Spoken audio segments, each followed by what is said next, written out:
All right, hello and welcome to the Older Michiganians Day 2017 webinar.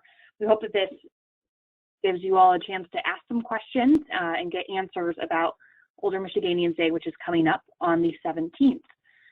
There is a question feature on the GoToWebinar platform. You can type in questions using that. At the end of the webinar, I'll also unmute all of our attendees so they have the opportunity to ask some questions then. A quick overview of our agenda for today's call. I guess I should start off by introducing myself. I'm Katie Cahill.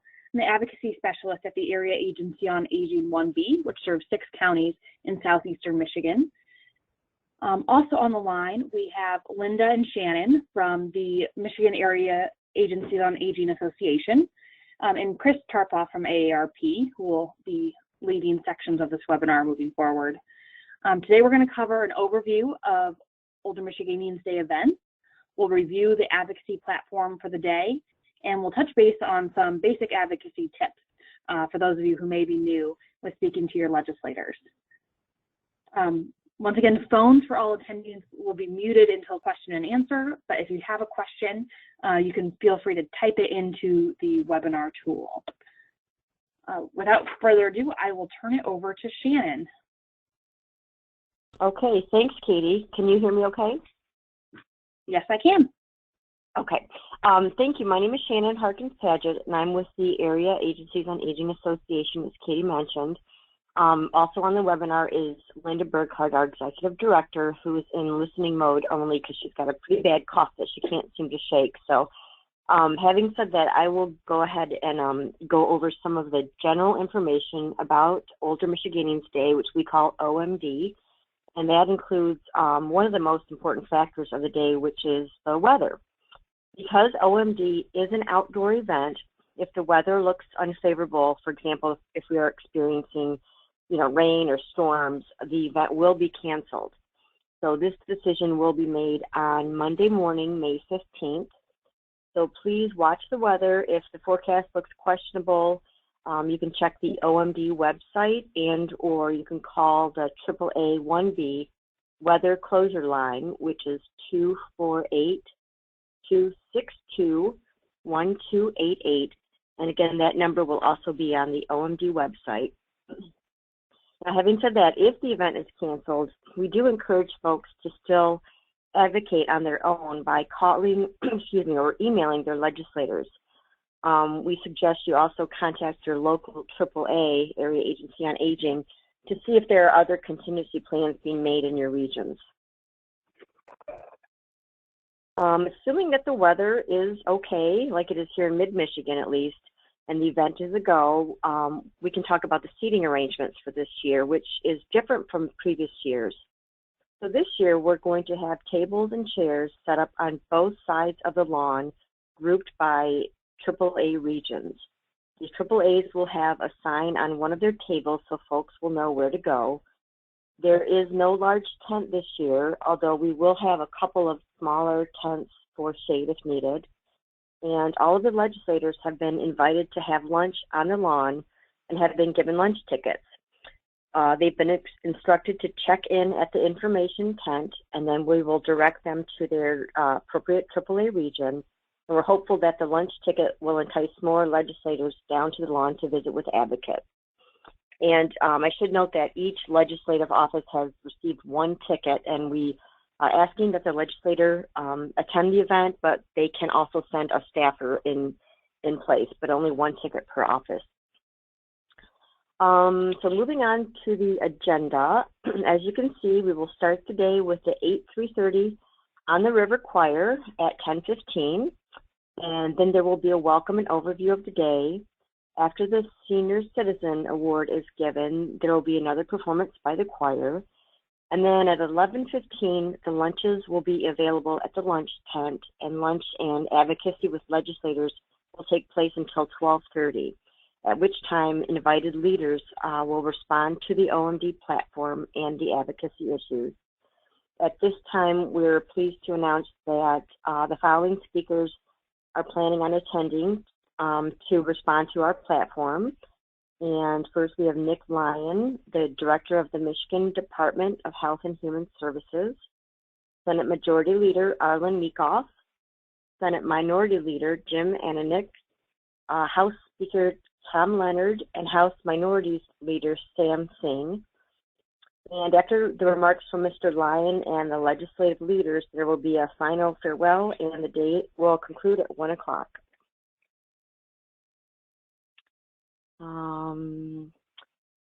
Okay, in terms of some general questions that are frequently asked, on the OMD website, there is a link to a list of questions, FAQs, and we encourage folks to visit the site and look at the document for more information.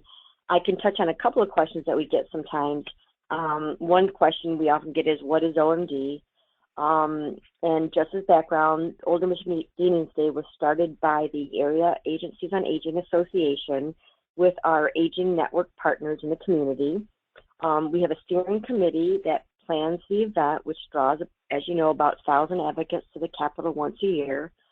And this OMD provides an opportunity to discuss issues important to the aging community with legislators and other advocates. Also to note, May is Older Americans Month, and each May, the Administration for Community Living, ACL, which was created by the Federal Department of Health and Human Services, the ACL leads our nation's celebration of older Americans. And we have adopted their theme this year, as Katie mentioned. Age Out Loud is our theme, and this shines a light on many important trends. As you know, more than ever, older Americans are working longer, trying new things, and engaging in their communities. They're taking charge, striving for wellness, and focusing on independence and advocating for themselves and others. So we were very happy to adopt this national theme for our event this year in Michigan. Let's see. Parking is a question. Are tickets required? That's a question we get a lot. Just to clarify, a ticket is not required to attend the event. However, if you would like a boxed lunch, you would need to get a ticket from your local area agency on aging. There will be vegetarian and gluten-free lunches available. And there are other lunch options around. There's a lot of restaurants and coffee shops around down by the Capitol. Lunches will be available, again, from 11:15 to 12:15 at the lunch tent. Parking is another question we get. Let's see. One of the things I wanted to point out is that the parking lot that's adjacent to Allegan Street has been converted to reserve parking. So what we're going to do is we'll be posting a parking map on the OMD website. I just wanted to note two places that we've had success in parking in the past have been the Townsend parking structure, as well as the South Capitol ramp located on Capitol Avenue. Should I bring my own chair? Nope, no need to bring your own chair. There'll be plenty of chairs. And I think restrooms, that's a question we get. We're just going to be using the restrooms in the Capitol. And I believe that wraps up the frequently asked questions.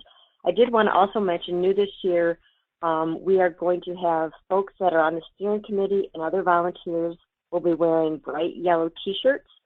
So if there are questions regarding the logistics or any questions you may have during the course of the day, please locate somebody with a bright yellow T-shirt on, and one of us should be able to help you.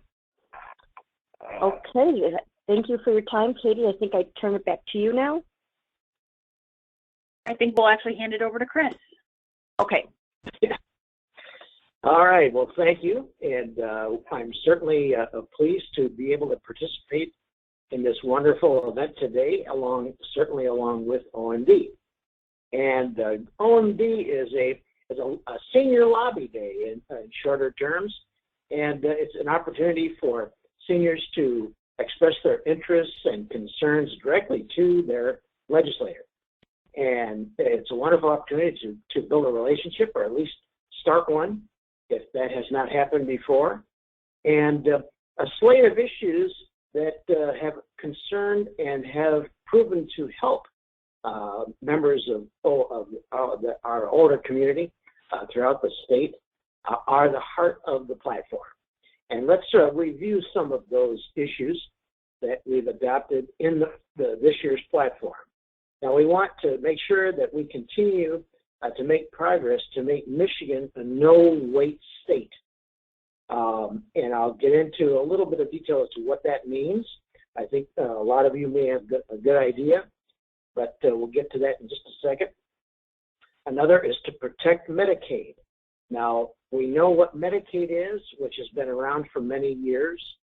We also know, and hopefully know, what is now Healthy Michigan, which is the Medicaid expansion form that the state has chosen to add new people to the Medicaid rolls. But Medicaid itself is the largest provider of long-term care funds, and it's absolutely necessary to maintain and allow it to continue.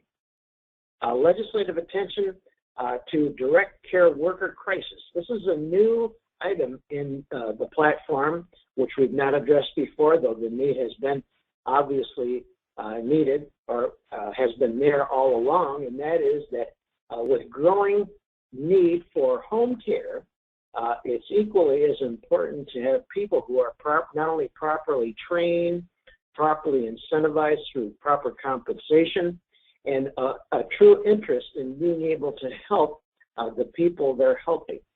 And knowledge is key, and proper training is absolutely necessary. And reliable people, of course, must be in the position to be able to help someone, because that person being attended to is putting faith in that person looking after them. Rebalancing Michigan's long-term care spending. As we know, long-term care spending has gone up perhaps even greater than what we know as healthcare inflation. And again, I'm going to get to a little bit more of that in just a moment or so. Prevention and response to elder abuse, always a factor. Sometimes money is thicker than blood, as crass as that may sound, but it's so true, where family members can show sometimes their true colors in looking after their respective family members who need help. And there should be focus not only on physical abuse, but financial abuse as well. Increase in dementia care and support. Alzheimer's is a dominant issue nationwide now, but also in our state, of course, as well as dementia. Approve home accessibility tax credit. Now, we just had word today that this current piece of legislation through Senate Bill 184, introduced by Senator Vincent Gregory, has had some movement in the sense that it's going to be before the Senate House Health Care Committee here on May 9th. So we look forward to further progress that we'll be able to share with everyone, perhaps even by time of the OMD event. Maybe even we'll have further action beyond that to report by then. Let's all stay tuned for that. Improve transportation programs. We know that communities are inevitably going to have to deal with aging populations. That's just the nature of the demographics in our country and certainly in our state. And AARP, for one, has had a measure to encourage communities to become age-friendly. So let's go back and touch on some of the earlier items in the platform. I started out with continued progress to make Michigan a no-waste state. Now, I'm just going to read to you from the platform as to what it says, and it says to improve access to the My Choice Medicaid waiver program to help more older adults receive home and community-based services instead of going to nursing homes. Obviously, an enormous financial sacrifice is made when someone has to go to a facility like that. So we're encouraging as much of a delay as possible, because it also adds, let's put it frankly, it also adds to the well-being of the patient. The patient has familiar surroundings. It just reduces that much stress on their part.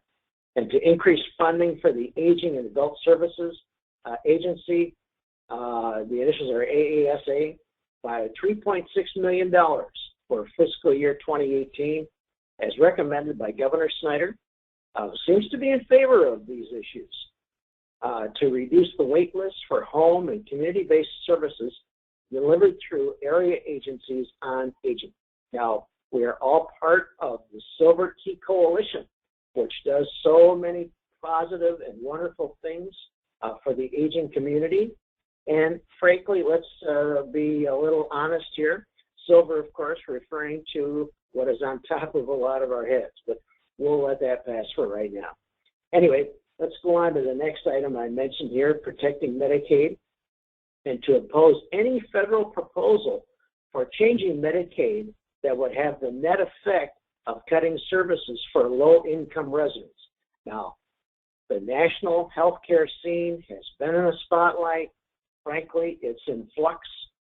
There is no assurance of anything at this point. However, we are all just going to have to stay tuned to our respective Congress people, hear what they say. We also have to watch very carefully what the administration actually does. A third item that I mentioned earlier, and that was increased dementia care and support. Further down on the platform, and let me just briefly highlight what we're talking about there. And it all boils down to money, as with so many of these issues. That's why we're doing this, essentially, is to make people more aware of the actual funds that are necessary to be able to make these programs successful, because ultimately the beneficiaries are the people who actually, frankly, depend on this. Support the Alzheimer's Association $2 million funding request for the Michigan Dementia Care and Support Program in fiscal year 2018. This program serves families affected by dementia and saves taxpayers millions of dollars. The awareness and various gradations of dementia, there are local groups, perhaps in your community, that may have been formed either in the form of an informal club, or let's say a group of families that have decided to get together to just talk about the issue because they all share a common problem, that sort of thing. So we just, not only is it more awareness, but it's in fact truly dealing with the problem. So those are the three, some significant parts of this platform, but overall, we're hoping that this will be a positive, continue to be a positive direction for our state.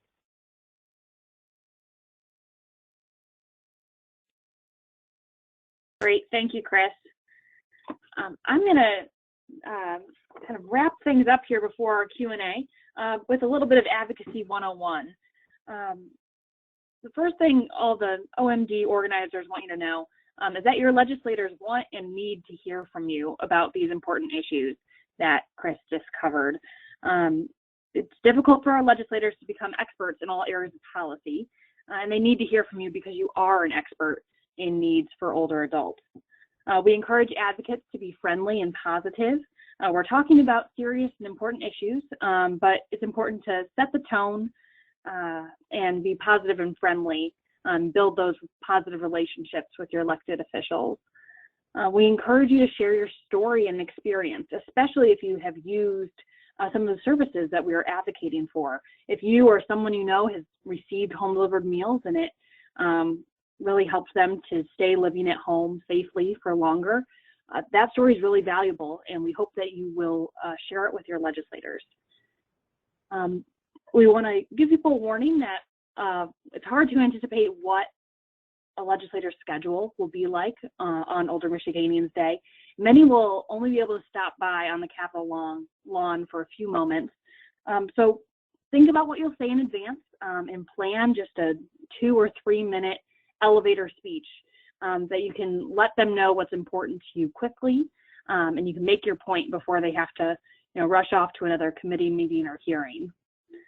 We encourage you to ask your legislator questions about their thoughts on our platform issues. It is acceptable to ask them what their position is and if they support, for example, funding for in-home services. We always encourage advocates to thank their legislators for their time stopping by to speak with older adults about these important issues. If your legislator had questions, ask for more information, work with your area agency on aging to make sure that we get them the information they need. This is a start of a conversation with many of these legislators, and we want to keep building that relationship. With that, I'm going to go ahead and unmute everyone on the phone, and you can feel free to ask any questions or type them in. Does anyone have any questions?